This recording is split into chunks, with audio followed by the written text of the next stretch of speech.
भारत के अधिकतर राज्यों में राष्ट्रपति शासन होगा, पर बाद में नेतृत्व धर्मनिष्ठ वीर लोगों पर होगा जो एक धार्मिक संगठन के आश्रित होंगे।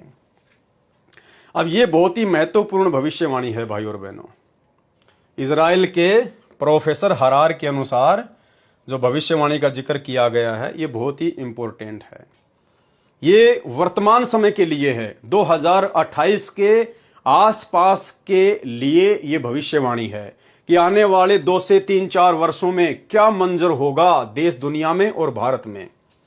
यानी भारत के अधिकतर राज्यों में राष्ट्रपति शासन होगा। ये 2025, 26, 27, 28 भारत के अधिकतर राज्यों में यानी 16 से अधिक स्टेट में, राज्यों में राष्ट्रपति शासन लागू हो जाएगा, आपातकाल घोषित हो जाएगा, आर्मी शासन लागू हो जाएगा। इतनी उग्र परिस्थितियां भारत की आने वाले 2 से 3 वर्षों में बिगड़ेंगी, क्योंकि 2028 युग परिवर्तन का समय सतगुरु रामपाल जी भगवान ने स्वयं ही निर्धारित किया हुआ है। और जो युग परिवर्तन होता है वो सतगुरु की इच्छा से होता है, उसको कोई टाल नहीं सकता है। तो आने वाले समय में भारत के अधिकतर राज्यों में राष्ट्रपति शासन होगा। उसके बाद क्या होगा? पर बाद में नेतृत्व धार्मिक धर्मनिष्ठ वीर लोगों पर होगा।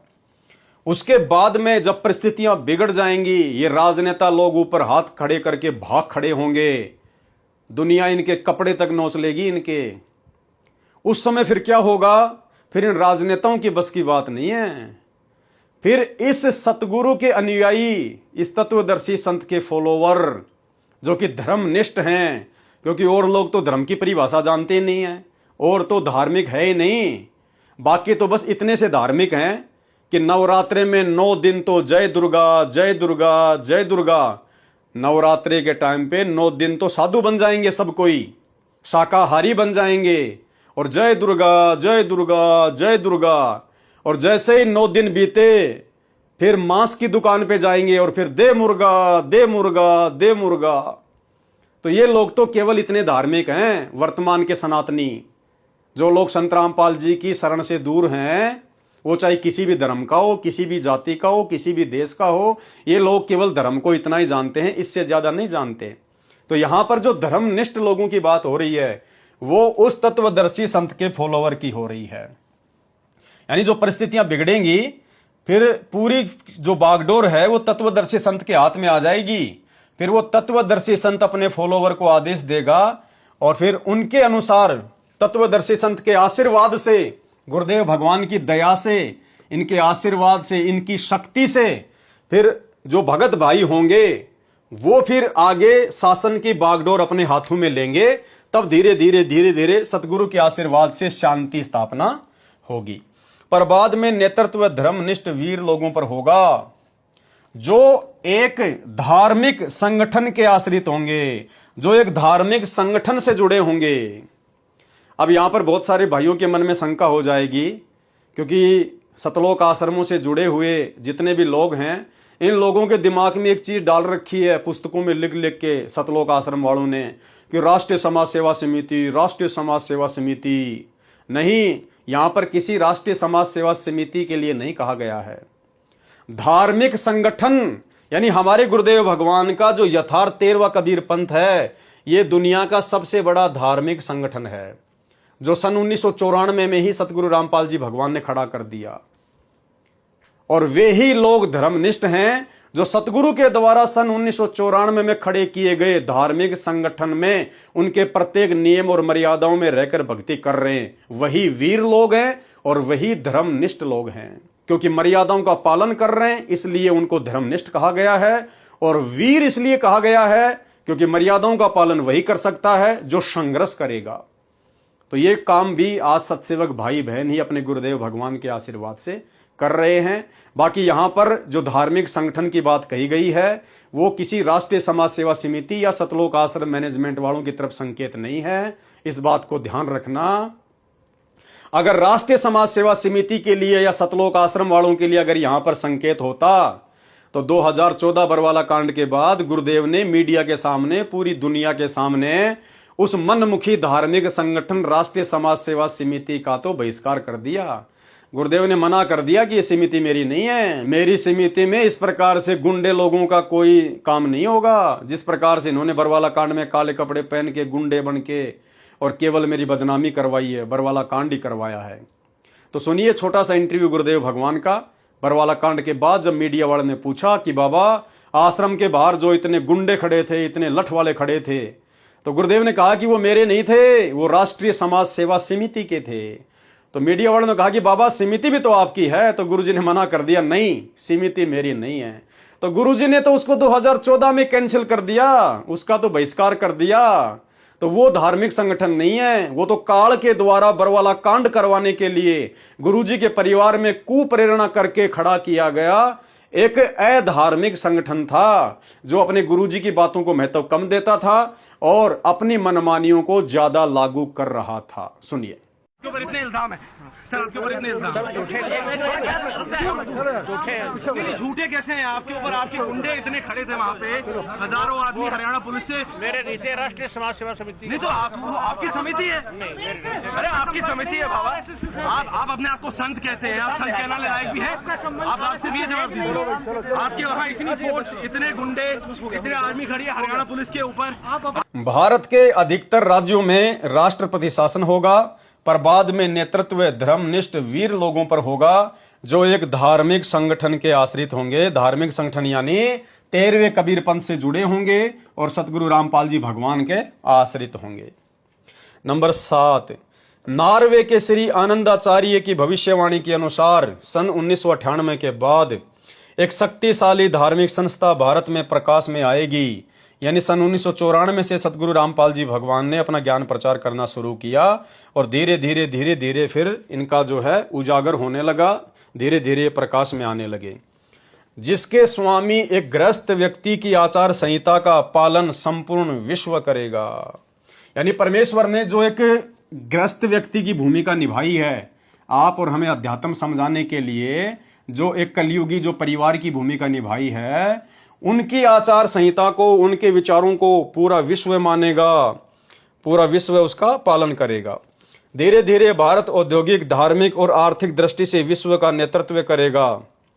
ये थोड़ा ठीक नहीं है भाई और बहनों यहाँ पर कि धीरे धीरे भारत औद्योगिक, धार्मिक और आर्थिक दृष्टि से विश्व का नेतृत्व करेगा, क्योंकि कबीर सागर का जो सरलार्थ लिखा हुआ है उसमें परमात्मा ने इन बातों को रिजेक्ट किया हुआ है कि आने वाले समय में जो युग परिवर्तन का समय आ रहा है, उस समय ज्यादातर जो वैज्ञानिक उन्नति है, बड़े बड़े कारखाने हैं, उद्योग हैं, फैक्ट्रियां हैं, इन सबको नष्ट कर दिया जाएगा। एक दूसरे देशों के माध्यम से ही इन सबको नष्ट कर दिया जाएगा। और 2028 के बाद में जब सतगुरु रामपाल जी भगवान का साम्राज्य होगा, इनका शासन होगा पूरे विश्व में, उसके बाद में कबीर सागर के सरलार्थ में जो आगे आपको पढ़ाएंगे फिर कभी, तो उसमें गुरुदेव ने स्पष्ट अपने कर कमलों से लिखा हुआ है कि लोग इस वैज्ञानिक चक्काचौंध के पीछे नहीं दौड़ेंगे। ये बहुत ही सीमित साधन रह जाएंगे, जितने आवश्यक होंगे उतने ही। ये फालतू की गाड़ी, घोड़े वगैरह, ये फालतू की आपको कोई चीज दिखाई नहीं देगी इस प्रकार से दौड़ती हुई। बहुत कम साधन रह जाएंगे और गांव गांव में लघु उद्योग शुरू हो जाएंगे। जो कुटीर उद्योग होते थे पहले छोटे छोटे, जैसे कुम्हार अपने मटके बनाया करता था, मोची जो है लोगों के चप्पल और जूते बनाया करता था, टेलर जो है वो कपड़े बनाया करता था, तो उसी प्रकार से जो आवश्यक वस्तु होंगी हमें भक्ति के लिए, वो परमात्मा छोटे छोटे लघु उद्योग, छोटे छोटे जो कुटीर उद्योग होते हैं, वो गांव गांव में शुरू हो जाएंगे। यानी आदमी ज्यादा महंगी चीजें खरीदना या अपनी जो कमाई होती है वो फालतू में ऐशो आराम की चीजों पे बर्बाद करना, ये सब खत्म हो जाएगी। परमात्मा अच्छा वातावरण बना देगा। सर्दियों में हिसाब से सर्दी पड़ेगी, गर्मियों में हिसाब से गर्मी पड़ेगी, समय पे बरसात हुआ करेगी, मौसम भी बहुत अच्छा हो जाएगा, लोगों के आचार विचार, खान पान सब कुछ शुद्ध हो जाएंगे, तो हमें फालतू की भागा दौड़ से बचने का अवसर प्राप्त होगा। तो यहां पर जो कहा जा रहा है लेखक के द्वारा, जो अनुवाद किया गया है नास्त्रदमस की भविष्यवाणी का, कि औद्योगिक स्तर पर भी भारत ही दुनिया का नेतृत्व करेगा, ऐसा नहीं है भाई और बहनों। ये उद्योग धंधे तो ज्यादातर ठप हो जाएंगे, ठप। आने वाले समय में इंसान पैसे को इतना महत्व देगा ही नहीं, सबको ज्ञान हो जाएगा कि कुछ भी लेना देना नहीं है। देख लिया हमारे पूर्वजों ने, बड़े बड़े फैक्ट्री लगा के, बड़े बड़े उद्योग बिल्डिंगें खड़ी करके आज उनके अंदर कबूतर अंडे दे रहे हैं, कोई काम नहीं आ रही, सब नष्ट हो गई, भक्ति करके निकल लो यहां से, नहीं तो ऐसे जन्म होते रहेंगे, मरते रहेंगे, काल के चक्की में पिसते रहेंगे। तो ये उद्योग धंधे ऐसे नहीं होंगे जिस प्रकार से वर्तमान में है, और ना ही भारत को औद्योगिक क्षेत्र में उनका नेतृत्व करने की आवश्यकता पड़ेगी। धीरे धीरे भारत औद्योगिक, धार्मिक और आर्थिक दृष्टि से विश्व का नेतृत्व करेगा, और उसका विज्ञान यानी आध्यात्मिक तत्व ज्ञान ही पूरे विश्व को मान्य होगा। यानी संत रामपाल जी भगवान की भक्ति पूरे विश्व को मान्य होगी। उपरोक्त भविष्यवाणियों के अनुसार ही आज विश्व में घटनाएं घट रही हैं। युग परिवर्तन प्रकृति का अटल सिद्धांत है। जो युग परिवर्तन है वो प्रकृति का अटल सिद्धांत है, यानी वो होके ही रहेगा। इतना है कि परमात्मा धरती पर है, इसलिए जिस स्तर पर इस सतगुरु के धरती पर ना रहते सहते जो महाविनाश होना था, जो जन धन की हानि होनी थी, उस स्तर पर ना होकर परमेश्वर अच्छी आत्माओं को, धार्मिक आत्माओं को बचा लेगा। बाकी जो बिल्कुल ही नालायक हैं, नास्तिक है, इतना सब कुछ वर्तमान में देश दुनिया में हो रहा है, उसके बावजूद भी होली दिवाली मनाना नहीं छोड़ रहे, पटाखे फोड़ना नहीं छोड़ रहे, शराब पीना नहीं छोड़ रहे, मांस खाना नहीं छोड़ रहे, उल्टे कुकर्म करना नहीं छोड़ रहे, उनका तो फिर सत्यानाश उस विनाशकालीन समय में होना ही होना है। युग परिवर्तन प्रकृति का अटल सिद्धांत है। वैदिक दर्शन के अनुसार 4 युगों, सतयुग, त्रेता युग, द्वापर और कलयुग की व्यवस्था है।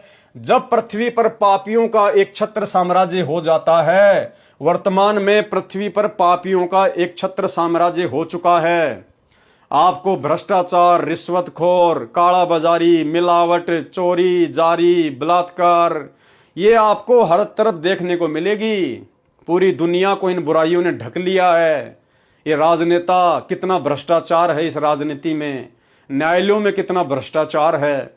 तो क्या कहा जा रहा है, जब पृथ्वी पर पापियों का एक छत्र साम्राज्य हो जाता है, तब क्या होता है, तब भगवान पृथ्वी पर मानव रूप में प्रकट होता है।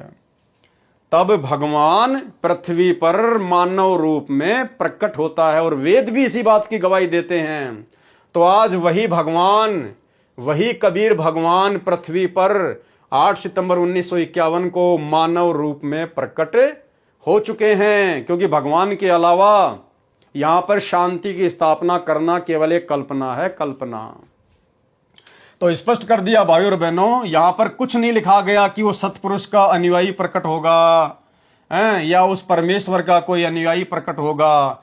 स्पष्ट लिख दिया गया है। देखो, लेखक को ये बातें समझ में नहीं आ रही। डॉक्टर सरदार सूरजपाल सिंह MA PhD को ये बातें समझ में नहीं आ रही। कहीं कहीं तो लिख रहा है कि संत रामपाल जी परमेश्वर के अवतार हैं, और यहां क्या लिख रहा है कि भगवान ही मानव रूप में प्रकट होगा। तो लेखक की आंखें बंद हैं, उसकी बुद्धि ओफ है, उसको कुछ समझ में नहीं आ रहा। ये वर्तमान में परमात्मा ने बुद्धि आप और हम सत्सेवक भाई बहनों की खोली है, तो हमने निष्कर्ष निकालना है कि वास्तव में सच्चाई क्या है, और सच्चाई अंत में लेखक को लिखनी पड़ी। अब इसके बाद भी लेखक बहुत सारी उटपटांग बातें लिखेगा, लेकिन फिर लास्ट में सच्चाई लेखक को लिखनी पड़ेगी। तब भगवान पृथ्वी पर मानव रूप में प्रकट होता है, और भगवान स्वयं पृथ्वी पर मानव रूप में प्रकट हो चुका है, क्योंकि आपको शुरू में बता दिया गया था कि अवतार केवल काल भेजता है। अपनी आत्माएं अंश रूप में ये काल भेजता है, अवतार रूप में, रामकृष्ण के रूप में। जबकि परमात्मा स्वयं ही अवतरित होता है, धरती पर आता है ऊपर के लोक से चलकर नीचे। तो परमेश्वर कबीर जी का कोई अवतार नहीं होता है, परमेश्वर कबीर जी खुद ही स्वयं में अवतार हैं। अधिक जानकारी के लिए कृपया पढ़े पुस्तक धरती पर अवतार में संत रामपाल दास जी महाराज के विषय में अनेकानेक भविष्य लेख जो आज सत्य सिद्ध हो रहे हैं। परमेश्वर कबीर जी ने कहा था कि पृथ्वी और आकाश टल सकते हैं, सूर्य का अटल सिद्धांत है, उदय अस्त वो भी निरस्त हो सकता है, लेकिन मेरी बातें कभी झूठी नहीं हो सकती। जब कलयुग 5500 वर्ष बीत जाएगा, तब एक महापुरुष जगत का उद्धार करने के लिए आएगा। अब भाइयों और बहनों, महापुरुष कौन होता है आपको पहले बता दिया। पुरुष तो 21 ब्रह्मांड में सब हैं। पुरुष यानी इंसान, व्यक्ति, और महापुरुष जिसने उन पुरुषों को पैदा किया है वो है महापुरुष। तो एक महापुरुष आएगा। कौन महापुरुष आएगा? वो कबीर परमात्मा खुद ही आएगा। जब आएगा 5505 तब ये वचन मेरा होगा साचा। 5000 और 500 जब कलयुग बीत जाए, महापुरुष फरमान तब जग तारण को आए। तो जग को तारने की हिम्मत किसकी है? जग का उद्धार करने की हिम्मत किसकी है? उस महापुरुष की, कबीर भगवान की। और यहां भी स्पष्ट कर दिया, तब भगवान पृथ्वी पर मानव रूप में प्रकट होता है। तो आज वो महापुरुष स्वयं सतगुरु रामपाल जी भगवान हैं।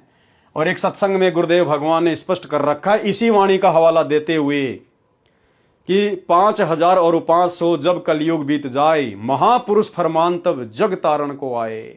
और गुरुदेव फिर उसमें हल्का सा संकेत कर रहे हैं कि वो महापुरुष इस दास के लिए कहा गया है। सुनिए सत्संग। जब परमात्मा ने उस समय कहा था 550 वर्ष पहले, 650 वर्ष पहले कि धर्मदास एक ऐसा समय आएगा जो 5505 को मैं बता रहा हूं, उस समय एक ऐसा समय आएगा जो मेरा हंस जाएगा। जो उसमें तो कहा परमात्मा ने कि हम ही जाएंगे गरीबदास वाले पंथ में आगे चल के। और फिर बताया है, देखना कि एक महापुरुष आएगा।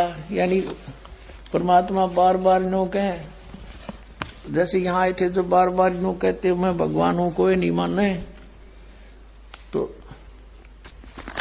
थोड़ा घुमा कर कहते हैं भगवान, फिर समझ में आती है। जैसे यहाँ आए थे जो बार बार नो कहते मैं भगवान हूं, कोई नहीं माने, तो थोड़ा घुमा कर कहते हैं भगवान, फिर समझ में आती है। यहाँ लिखा है 5 सहस और 500 जब 5 सहस और 500 यानी 5500 जब कलयुग बीत जाए, महापुरुष फरमान तब जग तारण को आए। अब 5 सहस और 500 यानी 5500 जब कलयुग बीत जाए, महापुरुष फरमान तब जग तारण को आए। 5500 जब कलयुग बीत जाएगा तब एक महापुरुष संसार का उद्धार करने के लिए आएगा और उसके पास सही फरमान होगा। फरमान माने वो मंत्र जाप आदेश। जब कलयुग 5500 वर्ष बीत जाएगा तब एक महापुरुष जगत का उद्धार करने के लिए आएगा। वर्तमान में सन 2011 में कलयुग 5519 वर्ष बीत चुका है। विशेष प्रमाण कृपया पढ़े इसी पुस्तक धरती पर अवतार के पृष्ठ 37 से 40 पर कि कलयुग का कौन सा वर्ष चल रहा है। उसके आध्यात्मिक ज्ञान के सामने उस समय के सर्व संत महंत निरस्त हो जाएंगे। सर्व पंथ व धर्म एक होकर सनातन की साधना करेंगे। अरे आदि सनातन की साधना करेंगे, आदि सनातन की, तथा सर्व मेरी परमेश्वर कबीर जी की शरण ग्रहण करेंगे। क्या कहा गया है? तथा सभी, तथा सर्व मेरी, मेरी कौन? कोष्टक में लिखा है परमेश्वर कबीर की शरण ग्रहण करेंगे। अब भाई यदि आप कबीर मानते हो दाढ़ी मूछ वाली उस फोटो को, तो भाई फोटो की शरण हम कैसे ग्रहण कर सकते हैं? कर ही नहीं सकते। अगर किसी की शरण ग्रहण करनी है तो साक्षात आपके सामने प्रकट होना चाहिए। शरण ग्रहण करने का मतलब होता है उनको अपना गुरु धारण करना, उनसे उपदेश लेना, उसको कहते शरण ग्रहण करना। अब भाई अगर आप दाढ़ी मूछ वाले कबीर जी को ही भगवान मानते हैं तो भाई उनकी शरण तो आज किसी ने ग्रहण की नहीं है, और शरण ग्रहण नहीं करेंगे तो उद्धार नहीं होगा। तो क्या फायदा फिर भक्ति का? तो आज हम शरण किसकी ग्रहण कर रहे हैं? सतगुरु रामपाल जी की। तो सतगुरु रामपाल जी स्वयं ही कबीर भगवान है, क्योंकि यहां पर लिख दिया कि परमेश्वर कबीर जी की शरण ग्रहण करेंगे। तो भाई कबीर परमेश्वर खुद सतगुरु रामपाल जी हैं, जिनकी आज हम लाखों लोगों ने शरण ग्रहण की है। शरण ग्रहण करने का मतलब है जिनको अपना गुरु धारण करना, जिनसे उपदेश लेना, नाम दीक्षा लेना, उसको कहते शरण में आना। कागज की फोटो का आगे माथा टेकना कोई शरण में आना नहीं होता है। तो स्पष्ट कर दिया यहां पर कि वो कबीर परमात्मा जिसकी लोग शरण ग्रहण करेंगे वो सतगुरु रामपाल जी स्वयं ही है। तथा सर्व मेरी परमेश्वर कबीर जी की शरण ग्रहण करेंगे। जो मेरी शरण ग्रहण करेंगे तथा सतनाम सच्चे नाम की भक्ति करके सतलोक में चले जाएंगे तथा पूर्ण मोक्ष प्राप्त करेंगे। वर्तमान में वह महापुरुष संत रामपाल दास जी महाराज। अब देखो लेखक खुद ही लिख रहा है, अब लेखक खुद ही लिख रहा है कि वो महापुरुष कौन है, दुनिया जिसकी शरण में आएगी, जिसके सच्चे नाम की साधना करेगी और फिर सतलोक चली जाएगी। वो कौन है? लेखक खुद लिख रहा है कि वो महापुरुष संत रामपाल जी हैं। और शरण दुनिया किसकी ग्रहण करेगी? यहां साफ लिख रखा है, तथा सर्व मेरी, कोष्टक में लिख दिया, कबीर परमेश्वर जी की शरण ग्रहण करेंगे। और फिर क्या कहा जा रहा आगे? वर्तमान में वह महापुरुष संत रामपाल दास जी महाराज है। तो लेखक को तो इस बात का नहीं पता है वो क्या लिख रहा है, लेकिन भाई और बहनों, आप और हमारी तो बुद्धि सतगुरु रामपाल जी भगवान ने खोल रखी है, इसलिए हमने तो निष्कर्ष निकालना है। तो लेखक के अनुसार जिस कबीर परमेश्वर की शरण पूरी दुनिया ग्रहण करेगी और जिसके सच्चे नाम सतनाम की साधना करेगी, सतलोक चली जाएगी, वो महापुरुष कौन है? संत रामपाल दास जी महाराज। इनके अनुसार तो कौन हुए फिर संत रामपाल जी महाराज? स्वयं कबीर भगवान हुए। तथा सर्व मेरी, परमेश्वर कबीर जी की शरण ग्रहण करेंगे, जो मेरी शरण ग्रहण करेंगे तथा सतनाम सच्चे नाम की भक्ति करके सतलोक में चले जाएंगे तथा पूर्ण मोक्ष प्राप्त करेंगे। वर्तमान में वह महापुरुष संत रामपाल दास जी महाराज है। सच्चाई लेखक को लिखनी पड़ी। जो परमेश्वर कबीर बंदी छोड़ जी द्वारा पूर्व निर्धारित की गई योजना अनुसार भेजे गए, यहां इसकी बुद्धि ऑफ हो गई, तुरंत इसकी बुद्धि ऑफ हो गई। अब देख लो भाई और बहनों, ऊपर तो लिख रहा है कि जिसकी शरण ग्रहण की जाएगी वो महापुरुष कौन होगा? कबीर होगा। देखो ध्यान से पढ़ना, जब कलयुग 5500 वर्ष बीत जाएगा तब एक महापुरुष जगत का उद्धार करने के लिए आएगा। तो कलयुग 5505 वर्ष बीत गया 1997 में, 1994 में संत रामपाल जी आ गए, तो वो महापुरुष कौन हुआ? संत रामपाल जी हुए। आपने गुरु जी के मुख से भी सुन लिया कि वो महापुरुष ये दास है। तो महापुरुष कौन हुआ? संत रामपाल जी। अब वो महापुरुष कौन होगा? लेखक स्वयं लिख रहा है, तथा सर्व मेरी, परमेश्वर कबीर जी की शरण ग्रहण करेंगे, यानी शरण ग्रहण की जाएगी उस महापुरुष की। तो शरण ग्रहण यहां पे हुई किसकी? परमेश्वर कबीर जी की। फिर लेखक लिख रहा है वो कौन होगा? वह महापुरुष संत रामपाल दास जी महाराज है। हो गया क्लियर? अब नीचे इसकी बुद्धि ऑफ हो गई। अब नीचे संत रामपाल जी को कबीर जी का अनुयायी बता दिया। जो परमेश्वर कबीर बंदी छोड़ द्वारा पूर्व निर्धारित की गई योजना अनुसार भेजे गए हैं। अब संत रामपाल जी को कबीर जी के द्वारा भेजा गया बता दिया। तो भाई और बहनों, कोई भगत, कोई जीव जब तक अपने सतगुरु की वास्तविक परमात्मा वाली स्थिति से, उन्हीं के आशीर्वाद से पूर्णतया परिचित नहीं होगा, तब तक वो यदि कोई पुस्तक लिखेगा, कोई बात कहेगा, तो वो उसमें अनेकों त्रुटियां कर डालेगा। ठीक है, इस भाई को सतगुरु रामपाल जी परमेश्वर जी की परमात्मा वाली स्थिति का ज्ञान नहीं था और ना ही वर्तमान में है, इसलिए इसने बहुत सारी त्रुटियां इस पुस्तक में की हैं। लेकिन परमात्मा ने आप और हमें सद्बुद्धि देके ये मौका, ये समय इसीलिए दिया है कि हम उन त्रुटियों को सुधारें और उन भाइयों के द्वारा लिखी गई बातों को, जो कुछ कुछ बातें परमेश्वर के ज्ञान आधार से सही हैं, उन बातों को समझकर हम अपने विश्वास को दृढ़ बनाएं कि वास्तव में कबीर परमात्मा इस धरती पर सतगुरु रामपाल जी स्वयं ही हैं। सज्जनों, यदि आज के करोड़ों मानव परम तत्व के ज्ञाता संत रामपाल दास जी महाराज जी के बताए पथानुसार अपनी जीवन शैली को सुधार लेंगे, तो पूरे विश्व में सद्भावना, आपसी भाईचारा, दया तथा सद्भक्ति का वातावरण हो जाएगा। जबकि भाई और बहनों, सतलोक आश्रम मैनेजमेंट हरियाणा, गुरुदेव का कलयुगी परिवार, स्टेट कोऑर्डिनेटर, इन लोगों में बिल्कुल भी सद्भावना नहीं है, इनमें बिल्कुल भी आपसी भाईचारा नहीं है और अपने गुरु भाई बहनों को लठों से मारते हैं, अपने गुरु भाई बहनों के ऊपर मुकदमे करवा रहे हैं। उनमें कहां से भाईचारा हो जाएगा? कोई इनके अंदर ये दया नहीं है, लठों से मारते हैं अपने भाइयों को, उनमें दया कहां से आ जाएगी? वर्तमान का मानव बुद्धिजीवी है, इसलिए संत के विचारों को अवश्य स्वीकार करेगा तथा धन्य होगा। वह संत है जगत गुरु तत्वदर्शी संत रामपाल जी महाराज। अब लेखक को पता होना चाहिए कि जगत गुरु कौन होता है। इन्होंने सतगुरु रामपाल जी के नाम से पहले जगत गुरु लिखा है, जबकि पीछे बहुत सारी जगह इन्होंने कबीर जी का अनुयायी बताया संत रामपाल जी को। तो लेखक को भी ये क्लियर नहीं है, बुद्धि ऑफ है कि संत रामपाल जी खुद ही कबीर हैं या कबीर के भेजे हुए अनुयायी हैं। अब यहां पर संत रामपाल जी के नाम से पहले लिखा है जगत गुरु। अब लेखक को ज्ञान होना चाहिए कि जगत गुरु कौन है। अरे जगत गुरु तो परमात्मा कबीर जी होता है, उनके अलावा तो जगत को कोई ज्ञान दे ही नहीं सकता। उसको पूरे विश्व की भाषाओं का ज्ञान ही नहीं है, वो ऐसा कोई तरीका अपना ही नहीं सकता स्वयं उस कबीर भगवान के अलावा। और परमेश्वर जी ने क्या कहा कि जाति हमारी जगत गुरु और परमेश्वर है पंथ, और गरीब दास लिखत पड़े मेरा नाम निरंजन कंत। कबीर परमेश्वर कहते हैं कि जाति हमारी जगत गुरु। कबीर भगवान कह रहे हैं कि भैया जगत गुरु मेरी जाति है। जब पंडित रामानंद जी ने 650 साल पहले 5 वर्ष की आयु में लीला कर रहे कबीर परमात्मा से पूछा कि ये बालक तेरी जाति क्या है, तो गरीबदास जी ने अपनी वाणी में लिखा है, कबीर परमेश्वर ने कहा कि जाति हमारी जगत गुरु। कौन कह रहा ये बात? 650 साल पहले कबीर भगवान जो 5 वर्ष की आयु में लीला कर रहे थे। तो जगत गुरु किसकी जाति है? जगत गुरु तो एक ही हो सकता है पूरी सृष्टि में, केवल कबीर भगवान। तो यहां लेखक संत रामपाल जी के नाम के आगे जगत गुरु लिख रहा है। इसका मतलब संत रामपाल जी कौन हुए?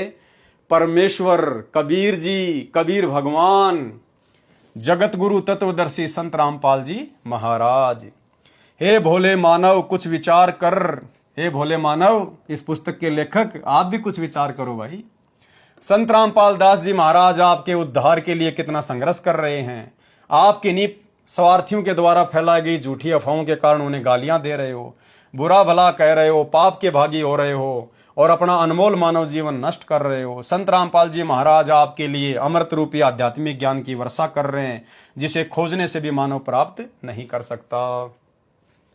परमेश्वर की खोज युगों युगों से चली आ रही है। अधिकतर भगत समाज इस निर्णय पर पहुंचा है कि परमेश्वर निराकार है। समाधि अभ्यास करने वालों ने बताया है कि परमेश्वर का प्रकाश देखा जाता है। अधिकतर गुरुजन यही बताते हैं कि परमेश्वर निराकार है, जबकि सर्व धर्मों के सदग्रंथ स्पष्ट बता रहे हैं कि परमात्मा साकार है, वह मनुष्य सदृश्य है, ऊपर प्रकाशमान अमरलोक में रहता है, वहां से चलकर यहां आता है, नेक आत्माओं को मिलता है।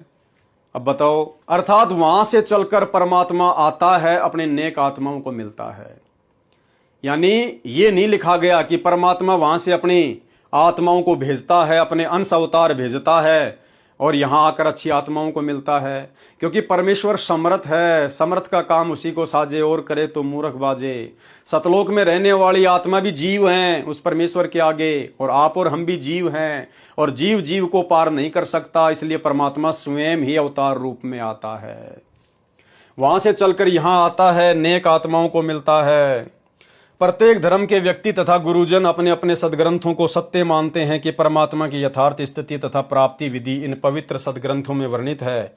फिर यह विरोधाभास किस कारण से है, वास्तविकता क्या है, वह इस पवित्र पुस्तक धरती पर अवतार से स्पष्ट हो जाएगा। इस पुस्तक में बहुत से संतों के विचार लिखे हैं। संत रामपाल दास जी महाराज के प्रवचनों का भी कुछ अंश लिखा गया है तथा कुछ भविष्यवाणियां भी लिखी हैं जो शुभ संकेत देती हैं, जो धरती पर अवतार आने वाले एक महापुरुष के विषय में लिखी गई है।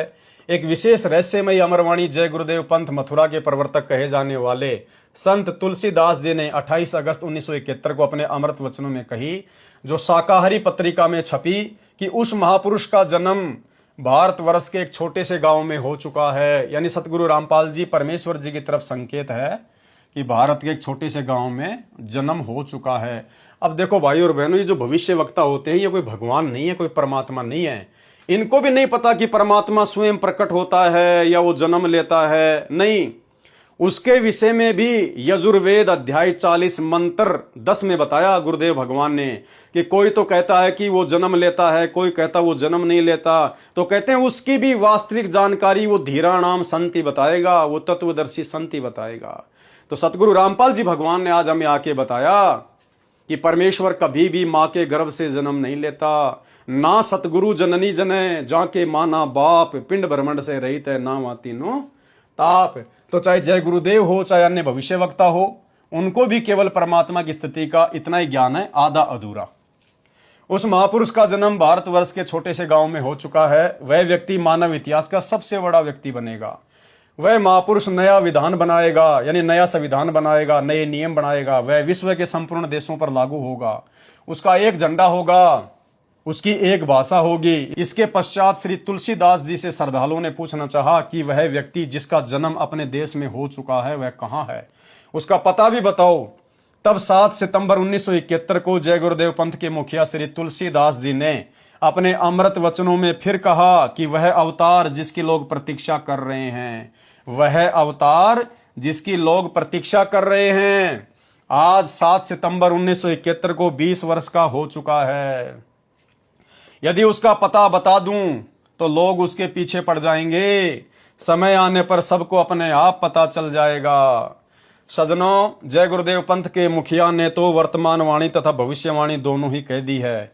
संत रामपाल दास जी का जन्म 8 सितंबर 1951 को भारतवर्ष के एक छोटे से गांव धनाना, जिला सोनीपत, हरियाणा, भारत देश में एक जाट किसान परिवार में हुआ। 7 सितंबर 1971 को 20 वर्ष पूरे करके 8 सितंबर 1971 को 21वें वर्ष में कदम रखा।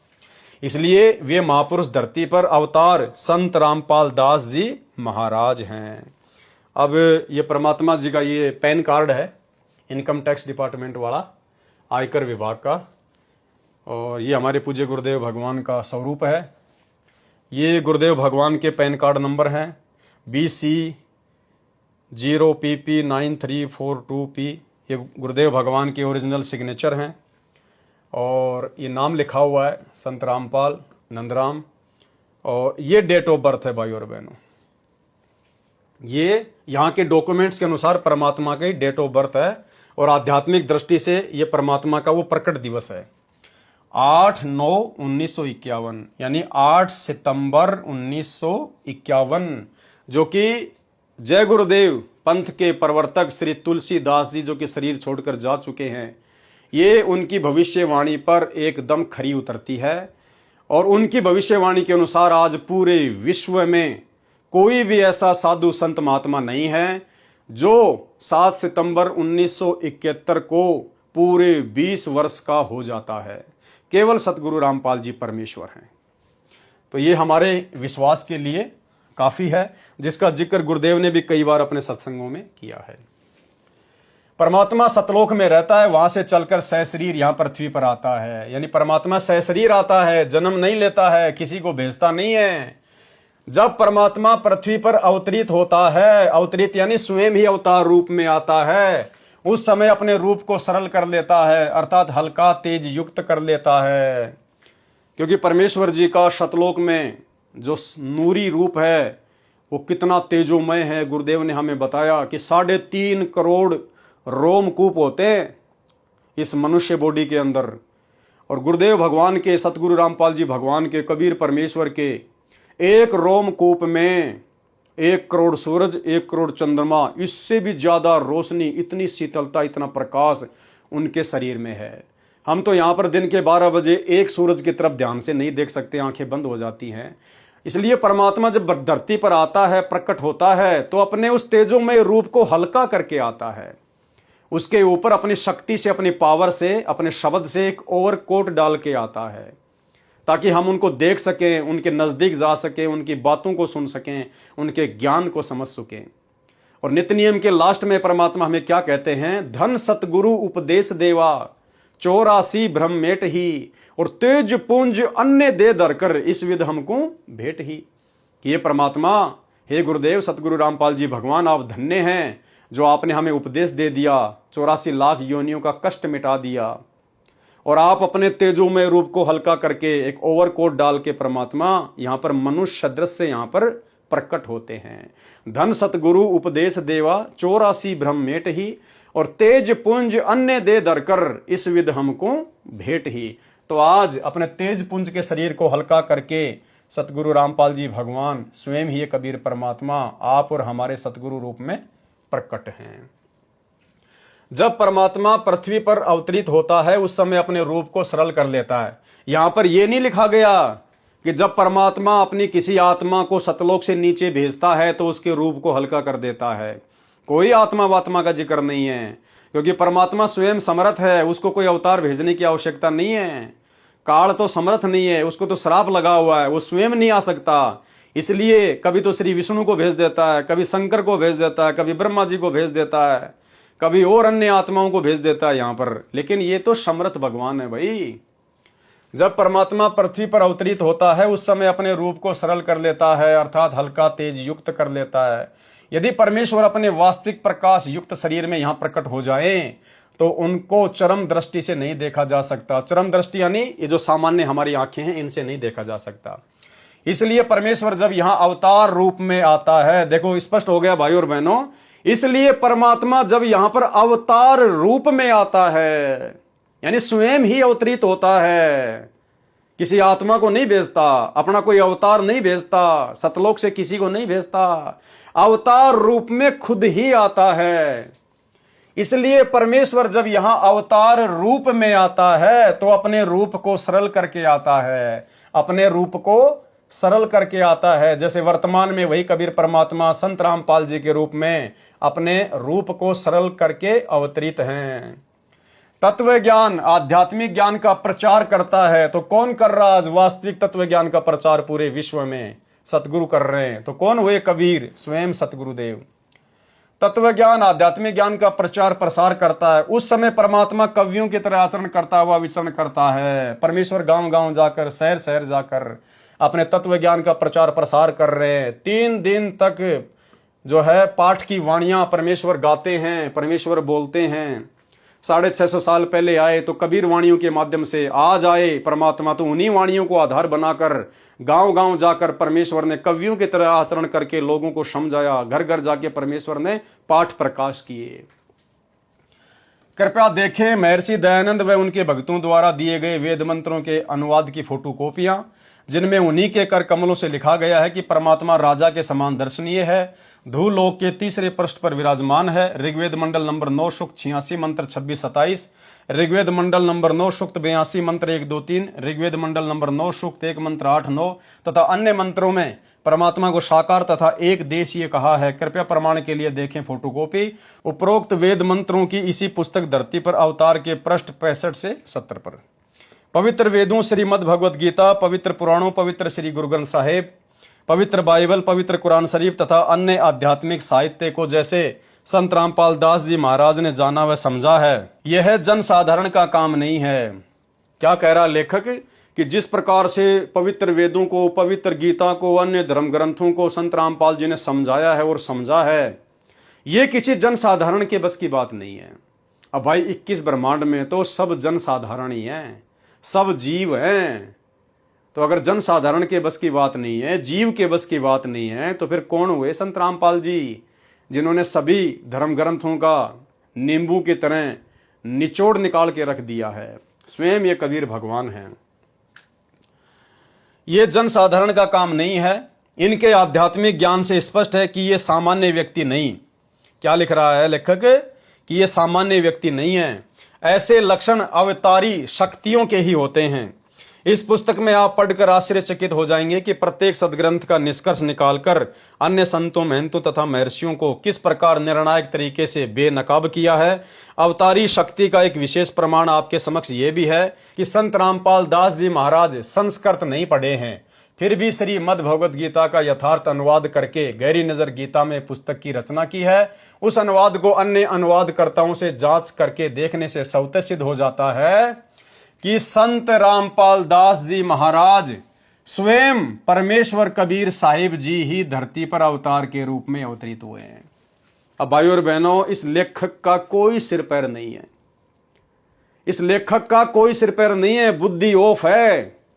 मान बढ़ाई में आके पुस्तक तो लिख दी, संत रामपाल जी की अन्य पुस्तकों से ज्ञान निकाल के, सत्संगों से ले लेके, डॉक्टर सरदार सूरजपाल सिंह MA PhD।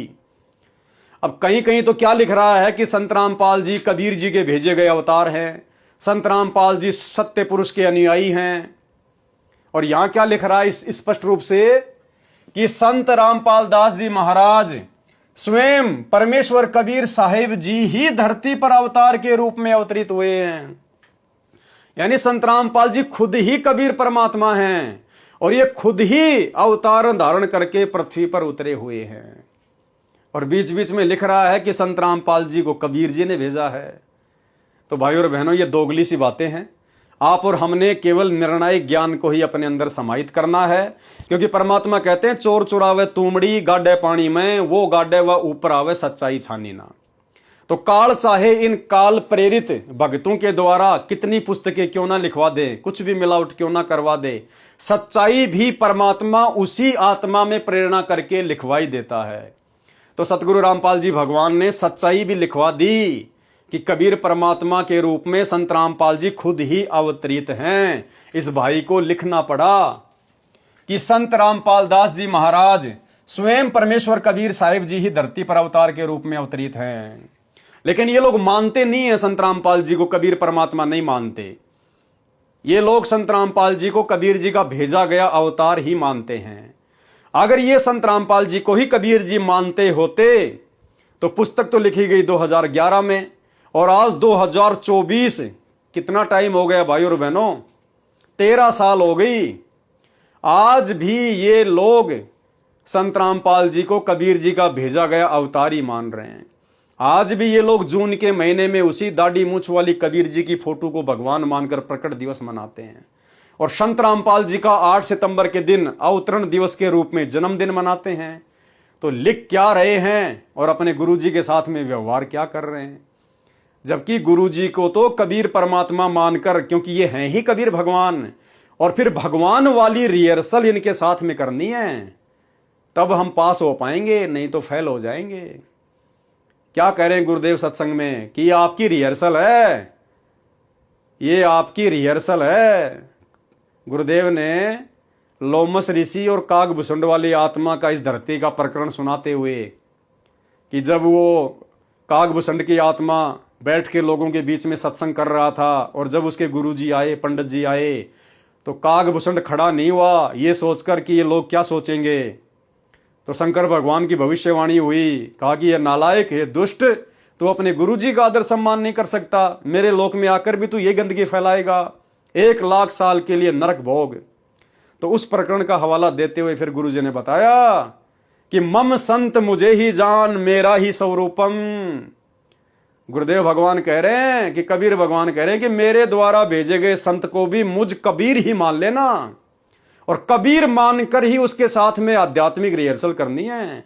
कि अगर कबीर अगर साक्षात आज आ जाता, खैर आ गए, हमें तो पता है, लेकिन गुरुदेव हमें समझाना चाह रहे हैं कि अगर तुम जिसको कबीर मानते हो अपनी नादानी के चलते, दाढ़ी मूंछ वाली फोटो को, अगर वो कबीर भी खुद आ जाता आज, तो उसके साथ तुम कैसा व्यवहार करते, कैसा रिहर्सल करते? क्या उस कबीर के रहते सहते तुम किसी और का प्रकट दिवस मनाते जून के महीने में? कह रहे हैं अपने गुरु जी के साथ में उनको कबीर मानकर वैसी रिहर्सल करनी पड़ेगी, अन्यथा उस परमात्मा के लोक में तुम कबीर नहीं जा सकते। और ये रिहर्सल परमात्मा ने हम सत्सेवकों से शुरू करवाई, आप और हमारा सौभाग्य। तो यहाँ शिव जी भगवान ने क्या, जैसे परमात्मा ने क्या कहा है कबीर जी ने, मम संत, मेरे संत को मुझे ही जान मेरा ही स्वरूपम। मम संत मुझे जान मेरा ही स्वरूपम, मेरे संत को मुझे ही जान लेना, मेरा स्वरूप जानना, और फिर रिहर्सल करना उसके साथ के भगवान के सामने कैसे पेश आना चाहिए, कैसे बोलना चाहिए, और कैसे अपनी रहनी करनी चाहिए। क्योंकि हमने फिर भगवान के सामने भी जाना है, और वहां हमने गलती कर दी फिर उल्टे फेर पटक देगा। तो अब भगवान शिव जी ने मन में विचार किया कि निकम्मा ये यहाँ आ गया मेरे लोक में, यहाँ भी न्याय को बद करेगा। जब तू अपने गुरुजी का सत्कार नहीं कर सकता तो मेरा क्या करेगा। भस्मासुर तो पहले दुखी थे, भगवान शिव जी का पता था, ये किसा पुजारी था। यानी कहते हैं दूध का जड़ा हुआ फिर लस्सी का भी फूंक मारता है, पहले आगाह हो जाता है, सतर्क हो जाता है। तो इस प्रकार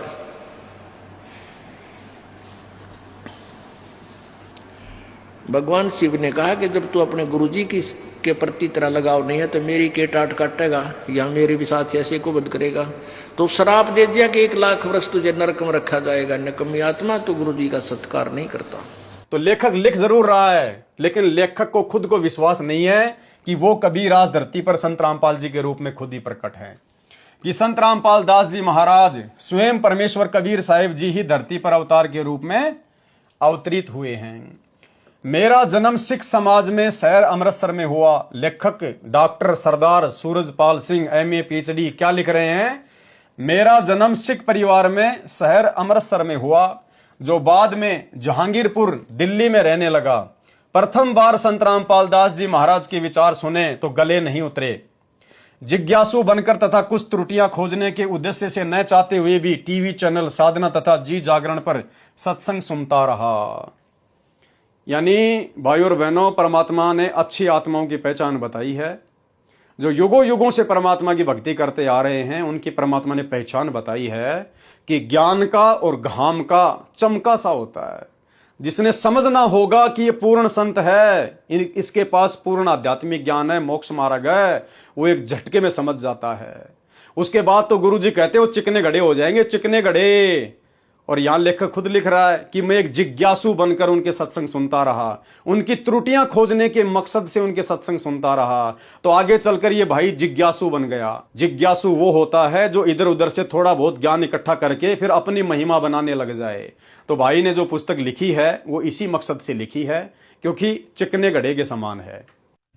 एक समय की बात, और सत्संग जो है एक दिन का बतेरा हो लागना होता है।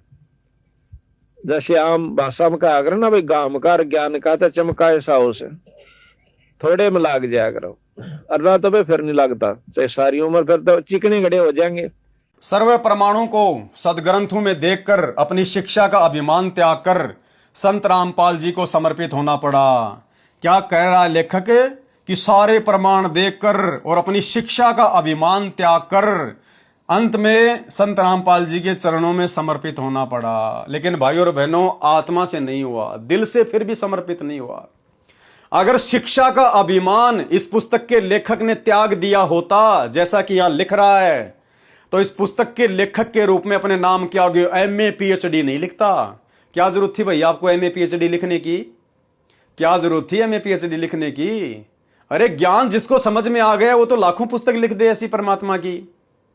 तो यहां पर क्या कह रहा है? MA PhD, और कह रहा है मैंने अपनी शिक्षा का अभिमान त्याग कर फिर संत रामपाल जी के चरणों में समर्पित होना पड़ा। अगर शिक्षा का अभिमान त्याग दिया होता तो अपने नाम के आगे अपनी शिक्षा नहीं लिखता MA PhD। शिक्षा का अभिमान त्याग कर संत जी को समर्पित होना पड़ा। मेरे अनुभव के अनुसार संपूर्ण विश्व में वर्तमान में केवल एक संत रामपाल दास जी महाराज ही सतगुरु हैं। अगर इनके ज्ञान आधार से भी देखा जाए, जैसा कि ये कह रहे हैं कि मेरे भक्ति अनुभव आधार से मैंने निष्कर्ष निकाल लिया कि पूरे विश्व में केवल संत रामपाल जी ही एकमात्र सतगुरु हैं। भाई और बहनों, यहां पर इनका भक्ति अनुभव भी फैल है, इनका ज्ञान अनुभव भी फैल है। इन्होंने निष्कर्ष निकाल लिया अपने भक्ति अनुभव से कि संत रामपाल जी ही विश्व में एकमात्र सतगुरु हैं। अरे अगर संत रामपाल जी ही आपको समझ में आ गए कि एकमात्र सतगुरु हैं, तो सतगुरु की भूमिका कौन करता भाई? सतगुरु की भूमिका कौन करता है? आपको इतने प्रमाण दे देंगे संत रामपाल जी के सत्संगों से, जबकि आप तो हमारे से पहले जुड़े हुए हैं। भाई 2011 में तो आपने पुस्तक लिखी, जबकि मैं पवन दास तो जुड़ाई 2013 में हूं। तो आपने तो पुस्तक लिखी 2011 में, उससे पहले ना जाने 8-10 साल से आप जी जुड़े होंगे संत रामपाल जी से। और आप जी को अब इतने प्रमाण दे देंगे कि सतगुरु कौन होता है। सतगुरु खुद कबीर भगवान ही होता है। दूसरा इस धरती पर कोई सतगुरु की भूमिका निभा ही नहीं सकता। यानी कबीर जी के अलावा इस धरती पर सतगुरु की भूमिका कोई निभा ही नहीं सकता। और आप कह रहे हो कि मेरे भक्ति अनुभव से मैंने निष्कर्ष निकाला है कि आज पूरे विश्व में संत रामपाल जी ही एकमात्र सतगुरु हैं। ये तो सतगुरु हैं, नो डाउट, लेकिन आप लोग मान तो नहीं रहे ना। अरे सतगुरु की परिभाषा है ना सतगुरु जननी जने जाके माना बाप, पिंड भ्रमण से रहित है ना वहां तीनों ताप। और फिर भी आप अपने सतगुरु का जन्मदिन मना रहे हो। फिर भी उस नकली दाढ़ी मूंछ वाली कबीर जी की फोटो को भगवान मान के जून के महीने में उसका प्रकट दिवस मना रहे हो। फिर भी अपने सतगुरु के अलावा अन्य फोटोएं भी रखते हो अपने घर पर, अपने दरबार में। तो तुम काहे का सतगुरु मान रहे हो भाई? खाली लिख रहे हो। तो भाई और बहनों, हमने निष्कर्ष निकालना है। मेरे अनुभव के अनुसार संपूर्ण विश्व में वर्तमान में केवल एक संत रामपाल दास जी महाराज ही सतगुरु हैं। और ये बार बार फिर आप जी अपने गुरु जी के नाम के आगे दास शब्द लिख रहे हो और फिर आप उनको सतगुरु भी कह रहे हो। श्री नानक देव जी के पश्चात उन्हीं के गूढ़ रहस्यों को केवल संत रामपाल दास जी महाराज ने ही जाना है। यह पुस्तक धरती पर अवतार पूरे विश्व के मानव समाज के लिए नया संदेश लेकर आई है। विशेषकर सिख समाज के लिए वरदान सिद्ध होगी। भाई जब आप सिख होने के बावजूद नहीं समझ पाए, आप जब खुद एक सिख होने के बावजूद, संत रामपाल जी के भगत होने के बावजूद भी उन्हें नहीं पहचान पा रहे, तो बाकी सिख क्या समझेंगे भाई? अरे आपके शब्दों का कहां से असर होगा मेरे भाई? आप दूसरों को कह रहे हो कि सिख समाज के लिए वरदान सिद्ध होगी, आपने खुद तो सिख की छोड़ी नहीं, आपने खुद तो सिख धर्म अभी छोड़ा नहीं, और दूसरों को आप जी समझाने जा रहे हैं, तो आपके शब्दों का कहां से असर होगा? जो मूल नाम सतनाम के 2 अक्षर का जाप सिमरण न करके मोक्ष से वंचित है, वह पूर्ति संत रामपाल दास जी महाराज के अमृत वचनों के सत संदेश से हो जाएगी, जो इस पुस्तक धरती पर अवतार में तथा ज्ञान गंगा में संग्रहित करके मानव समाज में भेजे जा रहे हैं। लेखक डॉक्टर सरदार सूरजपाल सिंह MA PhD। बाद में भी अपनी शिक्षा का हवाला दे दिया, शुरू में दे दिया, फिर बीच में कह रहे हैं मैंने शिक्षा का अभिमान छोड़कर संत रामपाल जी की शरण ग्रहण कर ली, समर्पित हो गया, और फिर बाद में भी डॉक्टर सरदार सूरजपाल सिंह MA PhD बाद में भी शिक्षा का हवाला दे रहा है। और ये सिंह वांग जो लिखते हैं ना भाई और बहनों, अब यही तो कमजोरी है इन आत्माओं की। ये आत्माएं गुरुदेव के सत्संगों को ध्यान से नहीं समझ पाई, नहीं सुन पाई। ये गुरुदेव भगवान को परमात्मा के रूप में देखकर उनके साथ में नहीं रही। और जब तक आप अपने गुरुजी को अपने जैसा मानुष समझोगे, आम व्यक्ति समझोगे, एक सामान्य संत समझोगे और मुंह से बड़ी बड़ी बातें फेंकोगे, आप जी कभी भी इस ज्ञान की गहराइयों में नहीं जा पाओगे। आपके ऊपर कभी भी गुरुजी का वो आशीर्वाद नहीं हो पाएगा। तो गुरुदेव ने कहा कि जो व्यक्ति अपने नाम के आगे सुख की फीत लगाते हैं ना, फलाना सिंह फलाना, ये अपनी जाति अपना गोत्र लगाते हैं, गुरुजी कहते हैं उनको तो 2 टके का ज्ञान नहीं है। जबकि ये भाई साहब तो वर्षों से संत रामपाल जी की संगति करते आ रहे हैं, जिन्होंने धरती पर अवतार नामक पुस्तक लिख दी, तो इनको तो कितना ज्ञान होना चाहिए। फिर भी ये अपने नाम के आगे सिंह लिख रहे हैं। तो गुरुजी ने ऐसे सिंह लिखने वालों के लिए क्या संदेश दिया है, ध्यान से सुनिए। गरीब सुसरे साले काल हैं, ये साडो समदी साखे, और गोतनाथ सब काल से भाई सबके मुंह में राख। अब इन बातों को ध्यान से सुनना कि सुसरे साले भी काल हैं, क्योंकि हम इन्हीं की ममता और मोह में, इन्हीं के ऊपर आश्रित होकर के, और साडो समदी साख और गोतनाथ भी काल है, सभी के मुंह में राख। आज हम किसी जाति विशेष से, किसी गोत विशेष की मरोड़ में उसकी बहुत चौधर से उसका पीछा लगाते हैं, फलाना सिंह, और फिर आगे वो गोत लगाते हैं। आज हम ये गोत लगा रहे हैं, कल हम जाकर के कुत्ते की जुनी में जावांगे, वो गोत कहाँ गया, कहाँ वो हमारी जात गई, कहाँ हमारी वो मरोड़ गई, बंदी छोड़ के हैं। यो भी काला से अगर थोड़ी सी भी मन में आप में क्रेड आ जाए किसी के भी कारण से। तो सुन लिया भाई बहनों आपने, गुरुदेव कह रहे हैं कि ये जाति की मरोड़, ये धर्म की मरोड़, फलाना सिंह, कहते हैं कल को जब तू कुत्ता बन के फिरेगा तब कहां जाएगी ये तेरी जाति की मरोड़। आज सिंह है, कल को कुत्ता बन के घूम रहा है, फिर कोई सिंह नहीं कहेगा। तो भाई और बहनों, आप और हमने इन तमाम पुस्तकों में, ये पुस्तकें चाहे गुरुदेव ने लिखी हैं, ये पुस्तकें चाहे गुरुदेव के ज्ञान से किसी भगत ने लिखी है, हमने केवल इन पुस्तकों के अंदर से वो निष्कर्ष निकालना है। आप और हमने सावधान होना है। जो त्रुटियां आज से पहले आप और हमारे भगत भाई बहन कर चुके हैं, गुरुदेव को ना पहचान कर, ना समझ कर, हमने वो तमाम त्रुटियां करने से बचना है। अन्यथा हमारी भी वही स्थिति हो जाएगी जो स्थिति आज इन भक्तों की हो रही है। करनी तज कथनी कथ है, अज्ञानी दिन रात, और कुत्ते जो भौंकत फिरे सुनी सुनाई बात। तो बहुत बड़ी दया, बहुत बड़ी मेहर सतगुरु रामपाल जी भगवान की। गुरुदेव भगवान ने आप और हम सभी आत्माओं को समय दिया है अपने विषय में विस्तृत जानकारी इकट्ठा करके समझने के लिए, क्योंकि इनको समझे बिना, इनको पहचाने बिना, इनको परमेश्वर की दृष्टि से देखे बिना हम लाख जन्म भी मोक्ष के अधिकारी नहीं बन सकते। तो परमेश्वर चाहते हैं कि अब मेरे हिसार जेल से लीला पूरी करके, मिशन पूरा करके आने के बाद अगर मोक्ष की प्राप्ति चाहते हो तो मुझे केवल एक संत रूप में देखना बंद कर दीजिए, मुझे एक सामान्य गुरु के रूप में देखना बंद कर दीजिए, मुझे किसी कबीर के द्वारा भेजे गए अनुयायी के रूप में देखना बंद कर दीजिए। अन्यथा ऐसा मौका जो आज उनकी गैर हाजिरी में आप और हमारे को उन्हीं को समझने के लिए प्राप्त हुआ है, जो परमेश्वर ने दिया है, ये मौका फिर इस मनुष्य जन्म में दोबारा नहीं मिलेगा। यानी ऐसी विषम परिस्थितियां गुरुदेव की पहचान करने के लिए जो आज उन्होंने पैदा कर रखी हैं भाई और बहनों, ये परिस्थितियां फिर आगे पैदा नहीं होंगी। आगे तो वैसे ही सुख में समय आ जाएगा, और सुख में तो भाई साहब इंसान भगवान को भूलता है। सुख में इंसान भक्ति को उस तड़प से नहीं कर पाता जो तड़प सतलोक के लिए चाहिए।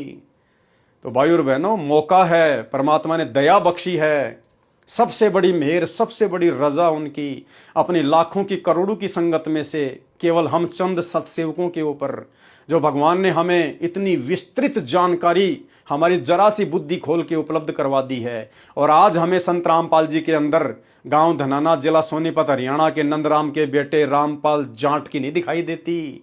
आज हमें ये पूर्ण परमात्मा कबीर साहिब स्वयंभू अविनाशी परमात्मा दिखाई दे रहे हैं, और हम इनके आशीर्वाद से वही रिहर्सल कर रहे हैं जो स्वयं कबीर जी के साथ में करनी चाहिए।